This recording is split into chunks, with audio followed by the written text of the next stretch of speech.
Planning user permissions.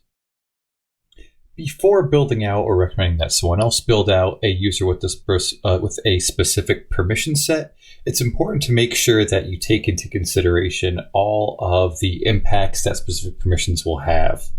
The best way to do that is looking at the permission schemes themselves.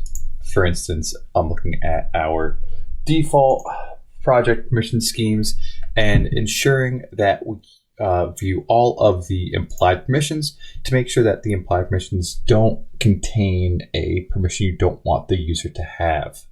One way to do this is simply by looking through the UI. We also can leverage the API by going to API app keys and then going to our API documentation repository and using the permission-mapping and permission-scheme APIs to validate as well. The other option is creating a test user and test group.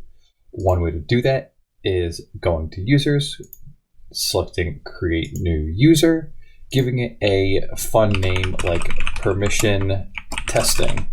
Very straightforward. Everyone knows that it is a user built to test permissions. A couple other details that I'm not going to fill in here. And lastly, if you want to add it to a group, you can do that as well. And when creating this user, the key aspect to take into consideration is using the internal directory as the identity managed system. This allows you to retrieve the password for this user, authenticate into Kion as this user, and ensure that all the permissions that are applied to this user and through the role that you're generating are accurate and reasonable.